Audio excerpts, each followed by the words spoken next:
Hello, नमस्ते दोस्तों। स्वागत है आप सभी का हमारे चैनल पर। आज हम बात करेंगे principle of inheritance and variation के 15 मोस्ट इम्पोर्टेंट क्वेश्चन, उसके बारे में हम बात करेंगे। चलो चलते हैं, स्टार्ट करते हैं क्वेश्चन नंबर फर्स्ट से। If a genetic disease is transferred from a phenotypically normal but carrier female to only some of the male progeny, the disease is. कौन सी डिजीज है इसमें से जो ट्रांसफ़र होती है, जो फिनोटाइपिकली नॉर्मल है बट कैरियर फीमेल है, उससे कोई भी जो मेल प्रोजेनी है वो डिजीज होगा। इसमें क्या आंसर होगा सही? तो इसका सही आंसर हो जाएगा डी, सेक्स लिंक। ठीक है, इसके बाद में बात करें question number second. In the cell sickle cell anaemia glutamic acid is replaced by valine, which one of the following triplet code for valine. Valine के लिए ट्रिपलेट कोड क्या है? क्या जी जी जी ए जी और जी जी जी यू जी? इसका आंसर सही होगा D, GAGUG। Question number third है, person having genotype IA/IB would show the blood group as AB। This is because of, ये किसकी वजह से होता है कि जिस पर्सन है जिसका जीनोटाइप है IA और IB है, जिसका ब्लड ग्रुप A है, उसका जो जीनोटाइप है IA और IB है, ये किसकी वजह से है? प्लीयोट्रॉफी की वजह से, या को डोमिनेंस की वजह से है, या फिर सेग्रीगेशन की वजह से, या फिर इनकम्प्लीट डोमिनेंस की वजह से? तो इसका सही आंसर क्या हो जाएगा? को डोमिनेंस की वजह से होगा, आंसर बी। क्वेश्चन नंबर 4 है कि ZZZW type of sex determination is seen in. ये इंपॉर्टेंट क्वेश्चन है, नीट में आने के बहुत ज़्यादा चांसेस रहते हैं। सेक्स डिटर्मिनेशन से यदि टॉपिक से क्वेश्चन आएगा तो ये फिक्स है, यहाँ से आता है। जो ZZZW टाइप के जो सेक्स डिटर्मिनेशन किसमें है?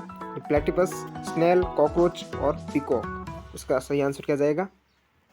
पिकॉक। पिकॉक एक बर्ड है और ये ZZZW एक बर्ड में दिखाई देता है सेक्स डिटर्मिनेशन, जिसके अंदर फीमेल सेक्स डिटरमाइन करती है। क्वेश्चन नंबर 5 है। क्वेश्चन नंबर 5 है, एक cross between two tall plant result in offspring having new dwarf plants, what would be the genotype of both the parents. एक क्रॉस कराया आपने एक टॉल प्लांट को, ठीक है, और रिजल्ट हुआ जो ऑफस्प्रिंग आई है उसमें कुछ ड्वार्फ प्लांट मिले, जो छोटे छोटे प्लांट मिले। What would be the genotype of both the parents. उस पेरेंट का जीनोटाइप क्या हो सकता है? आप देख लो क्या होगा। इसमें आंसर हो जाएगा तुम्हारा बी, TT और TT। ये जीनोटाइप होगा, तभी वो ड्वार्फ आएगा, और यदि दोनों टॉल होते तो ड्वार्फ नहीं आएगा था। किसी एक पेरेंट्स का, दोनों पेरेंट्स में से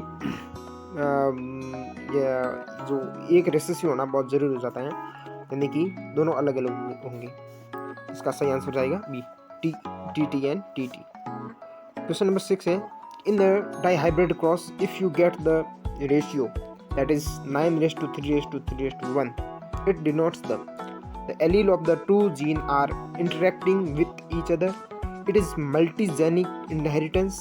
C, it is a case of multiple allelism. D, the allelism of two genes are segregating independently.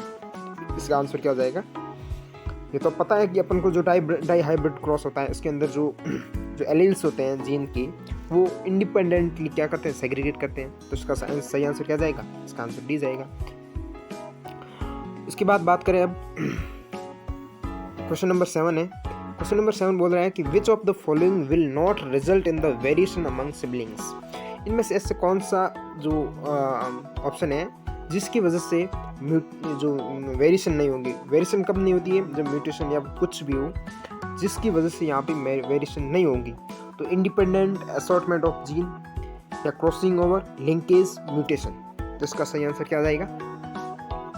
इसका सही आंसर क्या जाएगा? जिसकी वजह से लिंकेज की वजह से तो वेरिएशन आएगा ही नहीं, म्यूटेशन की वजह से वेरिएशन आता है, क्रॉसिंग ओवर की वजह से वेरिएशन आता है। इसमें जो जेनेटिक मटेरियल है क्रॉसिंग होती है, यानी एक्सचेंज होता है। म्यूटेशन की वजह से उसके फिनोटाइप में चेंजेस आ जाते हैं।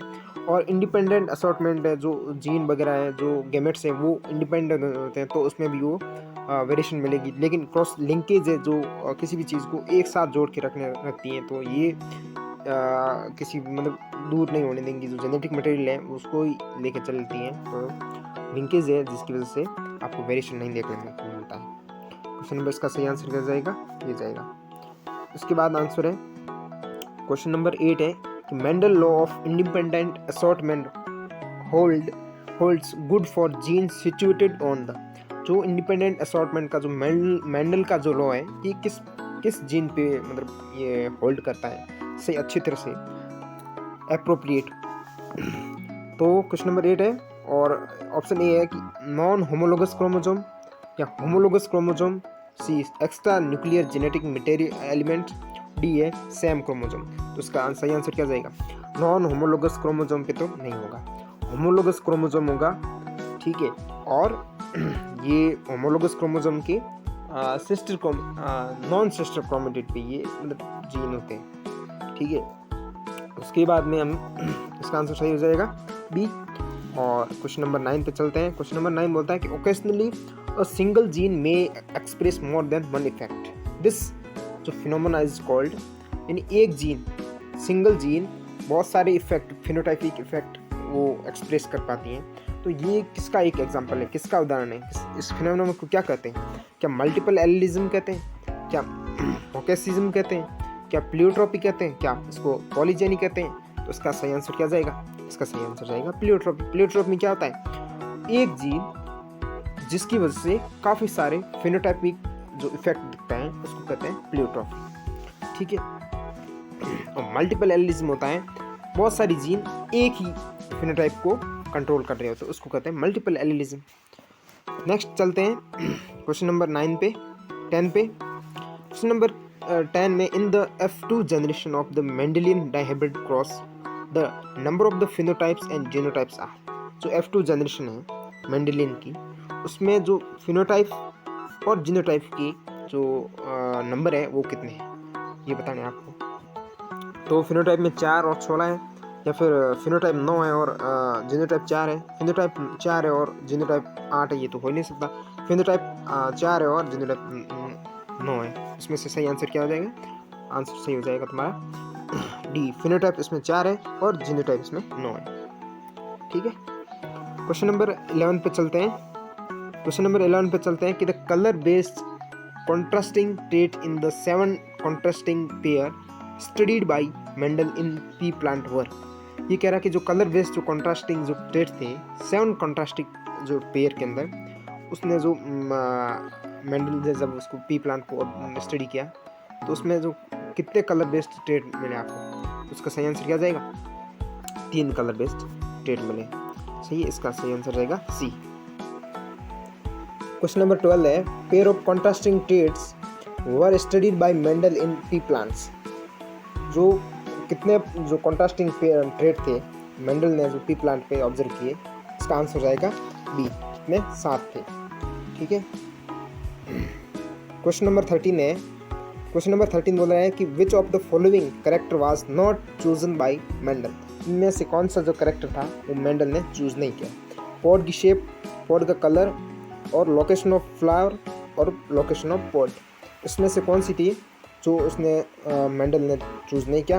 इसका आंसर क्या जाएगा, इसका आंसर जाएगा जो लोकेशन की ये पॉड है वो उसने सेलेक्ट नहीं की थी, इसका सही आंसर जाएगा डी। क्वेश्चन नंबर 14 है। क्वेश्चन नंबर 14 कह रहा है कि जो gene which code for a pair of contrasting traits are known as, ऐसी जीन जो कॉन्ट्रास्टिंग पेयर के लिए कोड करती है उसको क्या कहते हैं, डोमिनेंट जीन, एलील्स या फिर लिंक्ड जीन्स या फिर नन ऑफ दिस। इसका सही आंसर जाएगा बी, क्या कहते हैं हम उसको, एलील्स कहते हैं। क्वेश्चन नंबर 15 है, लास्ट क्वेश्चन है। Recessive allele is expressed in, जो रिसेसिव एलील होती है वो किस में एक्सप्रेस्ड होती है, इसका क्या सही आंसर क्या जाएगा।